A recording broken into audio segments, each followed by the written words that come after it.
को इंसान न समझे वो धर्म की तालीम क्या देगा। रंग अलग ही सही पर खून तो सबका एक ही निकलेगा।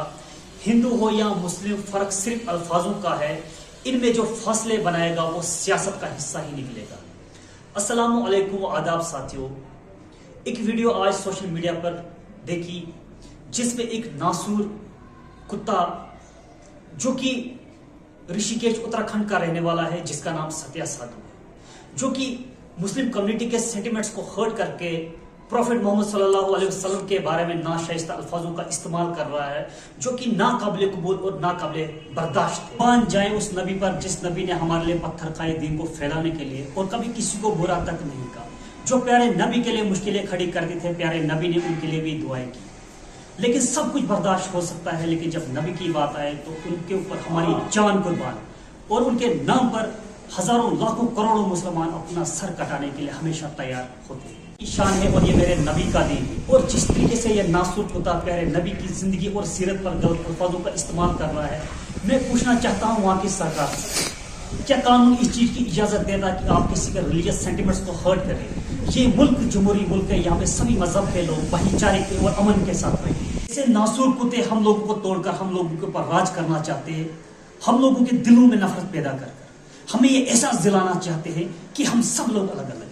लेकिन मत भूलिए कि हम लोग हिंदुस्तानी हैं और इस हिंदुस्तान का हिस्सा है और इस मिट्टी का हिस्सा है। जिनके दिलों में ईमान है और जिनके दिलों में प्यारे नबी की मोहब्बत है, वो इन तूफानों से नहीं डरा करते। जिस नबी के लिए पूरी कायनात बनी, अगर उस नबी की मोहब्बत के लिए हम अपनी मोहब्बत का इजहार भी ना कर सके तो हमारे दिलों में ईमान नहीं। Ban Quran in India.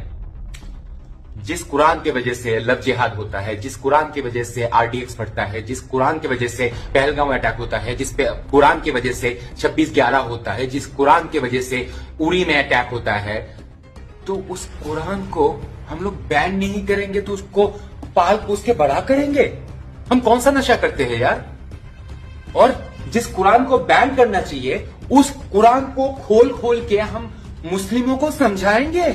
हम 3 साल में अगर एक मुस्लिम को एक्स मुस्लिम बनाए, 3 साल में एक मुस्लिम 4 शादियां करके 12 बच्चे पैदा कर सकता है। और हम लोग सोचते हैं कि एजुकेटेड मुस्लिमों के साथ कुरान का डिबेट करने से वो लोग टेररिस्ट नहीं बनेंगे।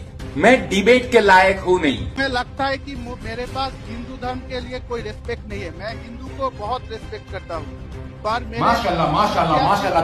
तेरा मोहम्मद जो लाठी से 365 मूर्तियां तोड़ा था, तेरा जो मोहम्मद ने 365 मूर्तियां तोड़ा था, साला एक बात तो बोल, तेरे मोहम्मद ने तोड़ा नहीं था क्या? दुश्मनी सिर्फ एक मुस्लिम के लिए है, बिकॉज क्यों तेरा माँ को प्रेग्नेंट बनाया था क्या? एक मुस्लिम लोग तेरा माँ को प्रेग्नेंट बनाया था क्या?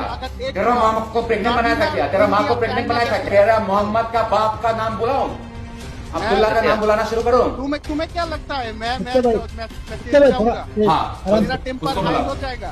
सत्या, ऐसे बात करने का फायदा नहीं है, ऐसे बात करने का कोई फायदा नहीं है। मैं ऐसा आवाज भी नहीं सुनना चाहता। क्यों मदर? मैं डिबेट करने के लिए आया ही नहीं हूं, मेरा मुद्दा ही अलग है। अगर मेरा मुद्दा समझ में आ जाए तो बैन कुरान इन इंडिया, नहीं तो 1000 साल लगा दो। कुरान दिखा दिखा के डिबेट करने से ये कुरान बैन नहीं होगा।